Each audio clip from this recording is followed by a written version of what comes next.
Good morning মৰমৰ ছাত্ৰ BA BCom first ছেমিষ্টাৰৰ অহা 9 তাৰিখৰ পৰা অনুষ্ঠিত হ'ব লগা OTBE এক্সামিনেশ্যন বা ফাইনেল এক্সামিনেশ্যন কি ল'ব পাৰোঁ সেই উদ্দেশ্যে আজি মই এই ভিডিঅ'টো বনাবলৈ গৈ আছোঁ। মৰমৰ ছাত্ৰ ছাত্ৰীসকল, মোৰ BA BCom 5th ছেমিষ্টাৰ আৰু BA BCom 3rd ছেমিষ্টাৰৰ পূৰ্বৰ যিসমূহ তোমালোকে এবাৰ চাই ল'বা, বহুত উপকৃত হ'ব। লগতে মই BA BCom ফাৰ্ষ্ট ছেমিষ্টাৰৰ যেহেতু অহা 9 তাৰিখৰ পৰা আমাৰ হ'ব লগা পৰীক্ষাসমূহ আমাৰ কেনেকৈ আমি প্ৰস্তুতি ল'ম সেই সংক্ৰান্তত মই এই মোৰ ভিডিঅ'টোত তোমালোকক অৱগত কৰাম। মৰমৰ ছাত্ৰ ছাত্ৰীসকল, আমি জানো যে অনলাইন পৰীক্ষাৰ কাৰণে আমি আমাৰ এখন এণ্ড্ৰইড মোবাইল আৰু মেইনলি আমাৰ মোবাইলখনত আমি এখন স্কেনাৰ ৰাখিব লাগে, যিখিনি আমি প্ৰশ্নৰ উত্তৰসমূহ লিখাৰ পিছত আমি স্কেন কৰি আমি আপলোডত যাব পাৰোঁ। বিভিন্ন সময়ত আমাৰ স্কেন কৰাত লৈ বিভিন্ন সমস্যা পৰে। মৰমৰ ছাত্ৰ ছাত্ৰীসকল, গুৱাহাটী ইউনিভাৰ্চিটিয়ে ৰিকমেণ্ড কৰা স্কেনাৰৰ ভিতৰত কাগজ স্কেনাৰখন তেওঁলোকে 1 নম্বৰত ৰাখিছিল, আৰু ময়ো বিভিন্ন ক্ষেত্ৰত বিভিন্ন স্কেনাৰে স্কেন কৰি কাগজ এপখনক নম্বৰ 1ত ময়ো দিব বিচাৰিছোঁ। গতিকে ই অতি সহজ। তোমালোকে প্ৰত্যেকেই প্লে ষ্ট'ৰৰ পৰা কাগজ স্কেনাৰখন তোমালোকে ডাউনলোড কৰি ল'বা। মোৰ মোবাইলত আগতেই কাগজ স্কেনাৰখন ডাউনলোড কৰা আছে। মই তোমালোকক সেই কাগজ স্কেনাৰেৰে কেনেকৈ স্কেন কৰি আৰু ইয়াক কেনেকৈ PDF ফৰ্মেটত আৰু কিমান MB হয় তাক আমি অতি সহজে দেখুৱাব বা দেখিব পাৰি।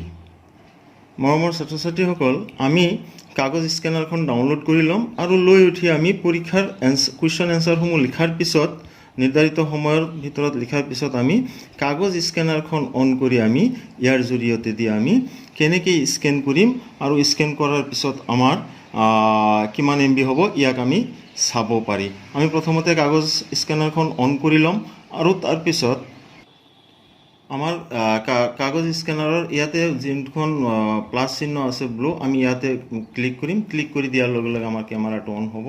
মই ধৰি লৈছোঁ এইখন আমাৰ এখন এনচাৰ বহি আমি এই মাজতে হোৱাইট ইজ থকা আমাৰ কেমেৰা চিহ্ন কৰি আমি ক্লিক কৰিম। 1 পেজ হৈ গ'ল। নেক্সট পেজ আমি কৰিম। নেক্সট পেজ স্কেন কৰিম। নেক্সট পেজ লৈ 2 পেজ হৈ গ'ল। 3 পেজ হৈ গ'ল। 4 পেজ হৈ গ'ল। 5 পেজ হৈ গ'ল। 6 পেজ হৈ গ'ল। 7 পেজ হৈ গ'ল। 8 পেজ হৈ গ'ল। 9 পেজ হৈ গ'ল।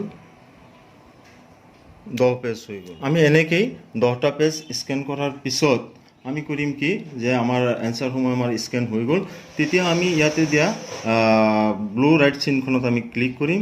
ব্লু ৰাইট চিন ক্লিক কৰাৰ লগে লগে ইয়াতে আমি যি 10টা পেজ স্কেন কৰিলোঁ ইয়াক আমি ৰিচাইজ কৰিব পাৰিম। আমি সেনেকুৱা কৰি ৰিচাইজ কৰিম। যোৱা পৰীক্ষাত দেখা গৈছে যে বহু ল'ৰা ছোৱালীয়ে ৰিচাইজ নকৰা তেওঁলোকৰ ৰোল নম্বৰ আৰু ৰেজিষ্ট্ৰেশ্যন নম্বৰসমূহ কাটি গৈছে। ৰিচাইজ কৰাৰ পিছত আমি ইয়াতে নেক্সট অপশ্যনত টিপিম। তাৰপিছত নেক্সট পেজখন খোল খাব। আমি নেক্সট পেজখনো আমি ৰিচাইজ কৰিম। আমি এনেকুৱা কৰি নেক্সট পেজ ৰিচাইজ কৰি আমি যাম। ৰিচাইজ কৰাৰ পিছত আমাৰ তেনেকুৱা কৰি 10টা পেজ আমাৰ ৰিচাইজ হৈ যাব। 10টা পেজ ৰিচাইজ হৈ যোৱাৰ পিছত আমাৰ এনেকুৱা ডান অপশ্যন এখন আহে। ডান অপশ্যন, আমি ডান অপশ্যনত ক্লিক কৰিম। ডান অপশ্যনত ক্লিক কৰি দিয়াৰ লগে লগে আমাৰ ইয়াতে আমি স্কেন কৰা বস্তুসমূহ আমাৰ এনেকুৱা অপশ্যনত আহিব। আমি ইয়াতে কৰিম কি, ইয়াতে চাব ওপৰত ভিউ PDF, আমি ভিউ PDFত ক্লিক কৰিম। আমি ভিউ PDFত ক্লিক কৰাৰ লগে লগে আমি যেনেকৈ 10টা পেজ স্কেন কৰিছিলোঁ এনে 10টা পেজ আমাৰ ইয়াতে শ্ব' কৰিব। আমি তাৰপিছত এই ওপৰত তীৰ চিহ্নটো আছে ইয়াতে আমি ক্লিক কৰিম। এইটো ডাউনলোড অপশ্যন। ডাউনলোড আমাৰ ইয়াতে অ'কে বটম, ৰেড কালাৰৰ অ'কে বটম আহিব। আমি অ'কে বটমত ক্লিক কৰিম। ক্লিক কৰি আমি 1 পেজ বেক যাম। যাই উঠি ইয়াতে ৰাইট চিহ্নটোত আমি ক্লিক কৰিম। কৰাৰ লগে লগে আমাৰ স্কেনাৰত ইয়াতে স্কেন হৈ গৈছে। তেতিয়া আমি কি কৰিম ইয়াতে তিনিটা ডট আছে এই তিনিটা ডটত আমি ক্লিক কৰিম ফাইলটো আমাৰ ৰিনেম কৰিব লাগিব আমি ফাইলটো ৰিনেম কৰিম ইয়াতে আমাৰ ৰিনেম অপশ্যন আছে আমি ৰিনেম কৰিম ৰিনেমত মাৰিম তোমালোকে এটা কথা গুৰুত্ব দিবা যে এই ৰিনেম অপশ্যনত মেক্সিমাম ছাত্ৰ ছাত্ৰীসকলে ভুল কৰে যাৰ কাৰণে এনসাৰ আপলোডৰ সময়ত তেওঁলোকৰ এনসাৰসমূহ আপলোড নহয় তোমালোকে ৰিনেমত বেছি একো দিব নালাগে দাড়ি কমা ফুল ষ্টপ স্পেচ একো দিব নালাগে সেইবিলাক দিলে আমাৰ আপলোড অপশ্যনত ভুল হ'ব গতিকে আমি ইয়াতে কি লিখিম যে আমাৰ প্ৰথম মই ধৰি লৈছোঁ যে অনাৰ্স হিষ্টৰী ফাৰ্ষ্ট পেপাৰ আছে আমি হিষ্টৰী বুলি হ'লে HIS মেজৰ বা অনাৰ্স হ'লে আমি H দিম আৰু ফাৰ্ষ্ট পেপাৰ হ'লে মাত্ৰ 1 দিম হিজ H1 তাৰ মানে হিষ্টৰী অনাৰ্স ফাৰ্ষ্ট পেপাৰ গতিকে ইয়াতে কোনো ধৰণৰ দাড়ি কমা ফুল ষ্টপ নাই আমি সেভ অপশ্যনত যাম সেভ অপশ্যনত যোৱাৰ লগে লগে ইয়াতে আমাৰ ফাইলটো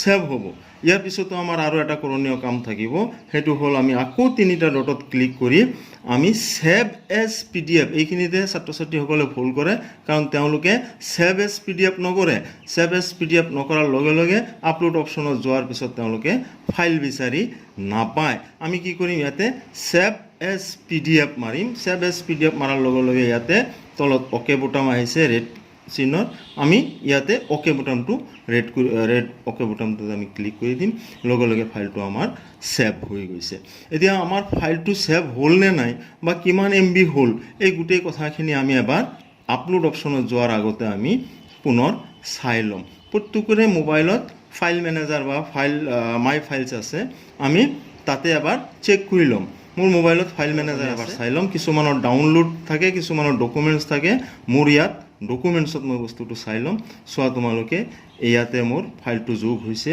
হিজ 1ত মই এবাৰ আপলোডৰ আগতে এবাৰ চাই ল'ম যে মোৰ 10টা পেজ ইয়াত আছে নে নাই চোৱা ইয়াতে মই স্কেন কৰা 10টা পেজ আছে মৰমৰ ছাত্ৰ ছাত্ৰীসকল ইয়াতে তোমালোকে এটা গুৰুত্ব দিবা যে বহু ল'ৰা ছোৱালীয়ে বিভিন্ন স্কেনাৰেৰে স্কেন কৰি তেওঁলোকে আপলোড কৰাৰ আগতে মানে বস্তুটো নুচোৱাকেই আপলোড অপশ্যনত গুচি যায় আৰু তেওঁলোকৰ বিভিন্ন কাৰণবশতঃ এটা সিঙ্গেল ফাইল গুচি যায় এটা সিঙ্গেল পেজ এবাৰ এটা পেজ আপলোড হোৱাৰ পিছত তেওঁৰ আৰু কোনো ধৰণৰ ৰাস্তা নাথাকে দ্বিতীয় অপশ্যন নাথাকে যাৰ কাৰণে তোমালোকে সেভ কৰা ফাইলটো এবাৰ চেক কৰি ল'বা অইন স্কেনাৰ ব্যৱহাৰ নকৰিবা আৰু সিঙ্গেল পেজ কোনো কাৰণত তোমালোকে PDF ফৰমেট নকৰিবা সিঙ্গেল পেজ PDF ফৰমেট কৰিলে এটা সিঙ্গেল পেজ আপলোড হোৱাৰ সম্ভাৱনা থাকে মৰমৰ ছাত্ৰ ছাত্ৰীসকল তোমালোকে নিশ্চয় কাগজ স্কেনাৰ ব্যৱহাৰ কৰি কুৱেশ্যন এনসাৰসমূহ স্কেন কৰিব পাৰিবা তাৰ কাৰণে পৰীক্ষাৰ আগতেই ঘৰতেই অলপ প্ৰেক্টিছ কৰি ল'বা মই মোৰ হোৱাটছআপ গ্ৰুপত এনসাৰ টেমপ্লেট মই আপলোড দিছোঁ তোমালোকে এনসাৰ টেমপ্লেটত কেনেকৈ লিখিব লাগে subject and subject code registration number roll number তলত ৰোল নম্বৰ আৰু পেপাৰ কোড কেনেকৈ লিখিব লাগে সেই বস্তুটো এবাৰ চাই ল'বা মৰমৰ ছাত্ৰ ছাত্ৰীসকল এই প্ৰথম ভিডিঅ'টোত এইখিনিয়ে মোৰ ক'ব লগা আছে মই মোৰ দ্বিতীয় ভিডিঅ'ত কেনেকৈ আমি অনলাইন OTBE এক্সাম অৱতীৰ্ণ হ'ব পাৰিম সেই বিষয়ে তোমালোকক অৱগত কৰাম থেংক ইউ